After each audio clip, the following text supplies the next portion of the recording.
Kemenangan semu Anies di Jakarta dan langkah senyap Jokowi menjadikannya novel kedua. Ditulis oleh Diha Alif di siwar.com. Jamuan makan malam yang heboh ketika Anies hendak diinterpelasi soal formula bisa jadi merupakan kemenangan semu seorang Anies. Sama seperti sepupunya yang merasa menang ketika memenjarakan Edi Prabowo.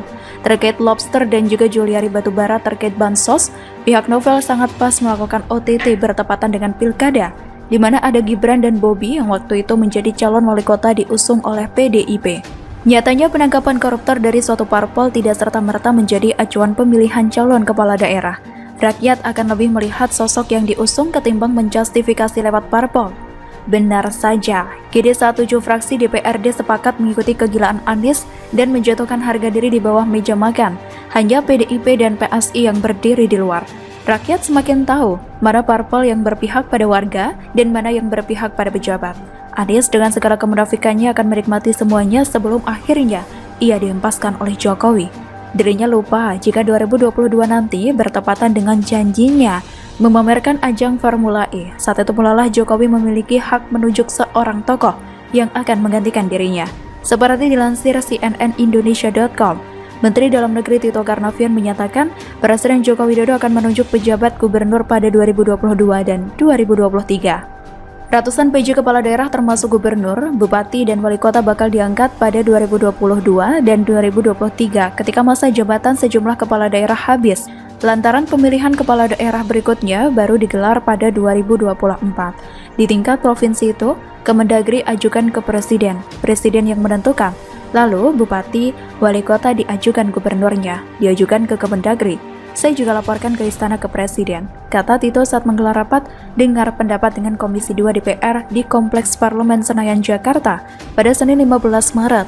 Sejumlah kepala daerah tingkat provinsi akan habis masa jabatannya pada 2022 dan 2023.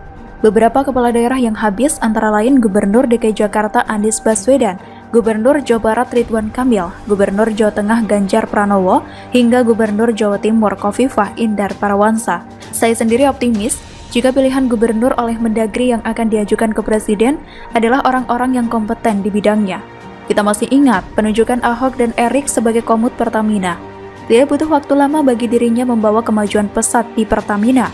Banyak penghematan dilakukan hingga pemberian dividen yang besar terhadap negara di tengah pandemi. Kita yakin Tito dan Jokowi juga akan menaruh orang yang tepat untuk mengisi posisi gubernur DKI. Bisa jadi Risma atau bahkan Ahok. Kalau ini terjadi, tidak hanya Formula E yang diaudit. Sejumlah kasus manipulasi anggaran yang menyeret DPRD, perusahaan BUMD, maupun swasta hingga nama Anies tak akan segan diperiksa. Silahkan Anies dan ketujuh boyband dan girl bandnya di DPRD berfoya-foya saat ini. Karena suatu saat akan ada saatnya mereka mengemis kelaparan karena jatah anggarannya diganti coretan emang duit nenek lo. Anies rupanya tak belajar dari yang sudah-sudah, bahwa diamnya Jokowi tak berarti ia sengaja tutup mata, apalagi tak berdaya. Justru ia sedang menyiapkan jurus maut agar musuhnya tidak sadar direbus di atas kuali yang perlahan mendidih. Anies yang kebanyakan teori ternyata tak sadar dirinya kini mabuk dalam kuali besar yang tengah disiapkan Jokowi. Lihatlah Rizik dan FPI-nya yang kini luluh lantak tak berdaya. Sudah para pentolannya di penjara, ormasnya pun dibubarkan dan dianggap terlarang. Ex-ormas FPI hanya menyisakan seorang Novel ompong yang tak punya strategi sama sekali. Novel yang percaya dirinya bisa jadi cawapres mendampingi Anies dengan dukungan gambar jutaan alumni 212 di atas kepalanya. Novel yang hanya menjual halusinasi tanpa punya pemikiran sedikit pun. Rizik dulunya juga ampuh, serupa dengan Anies dan juga sepupunya Novel Baswedan. Dirinya mengklaim sebagai imam besar umat Islam yang bisa menggerakkan jutaan rakyat. Kemenangan Rizik juga berhasil mendudukkan Anies di kursi DKI 1. Sayang, ketika dirinya dihadapkan kasus mesum dengan Firza, justru jurus kabur ke Arab yang dipakai, hingga namanya hampir hilang dari peredaran. Kembalinya Rizik pun terus digelorakan sebagai kemenangan dengan dihadiri Gubernur DKI. Tapi sayangnya, tidak berselang lama justru dirinya menyerahkan diri ke kepolisian imbas laskarnya yang dijadikan tumbal. Tak begitu jauh berbeda dengan Rizik, Novel Baswedan yang serasa memiliki KPK juga terlalu sombong menyepelekan Jokowi. Dirinya yang dulu menolak revisi Undang-Undang KPK dengan status ASN, kini justru harus menyembah dan memohon belas kasihan Jokowi agar diangkat jadi ASN. Padahal dalam setiap pemberitaan Tempo, ICW, dan Najwa, sosok Novel adalah pahlawan KPK dan orang nomor 1 di sana. Kegagalannya di ITWK akibat kesombongannya melenyapkan keangkuhannya di KPK, sekaligus menjadi karmanya atas olok-olokannya kepada Jokowi. Novel tak sadar, revisi yang dilakukan Jokowi bisa menghempaskannya. Bagaimana dengan Anies? Rupanya nasib orang nomor 1 di DKI tak akan ubahnya seperti sepupu yang kini jadi gelandangan. Mungkin juga bisa menemani Rizik jika dirinya terbukti melakukan manipulasi anggaran bahkan korupsi. Anies boleh tertawa puas karena bisa menjegal PDIP dan PSI hendak melakukan interpelasi. Tapi dirinya lupa, jika 2022 nanti adalah akhir masa jabatannya, bisa juga malah berbalik menjadi awal kehidupan suramnya. Apalagi kalau Jokowi menempatkan seorang Ahok sebagai PLT gubernur. Dengan seiring waktu, data-data kebusukan Anies akan tersingkap. Kenapa dirinya tak lagi membuka aduan di balik kota? Kenapa dirinya tak lagi memakai sistem transparansi data warisan Ahok?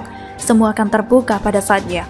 Bahkan malam Anies dan waktu berkuasa 5 tahun sejatinya adalah amanah Tuhan dan rakyat, bukan ajang pamer kedudukan, pamer gelaran Formula E. Apalagi pamer persekongkolan dengan Dewan Perwakilan Rakyat. Waktu 5 tahun Anies tak akan sebanding dengan rasa malu luar biasa dan kehinaan yang akan menantinya suatu saat nanti, sama dengan terhinanya Novel Baswedan dan Rizik beserta ex-FPI-nya. Anies sudah pasti akan jadi Novel kedua, mau atau tidak mau. Tuhan akan menyingkap kebusukannya lewat pemerintahan Jokowi. Semoga warga Jakarta yang terzolimi bisa bersabar sampai saat itu, termasuk PDIP dan PSI yang kini jadi bulan-bulanan sesama temannya di DPRD. Begitulah kura-kura.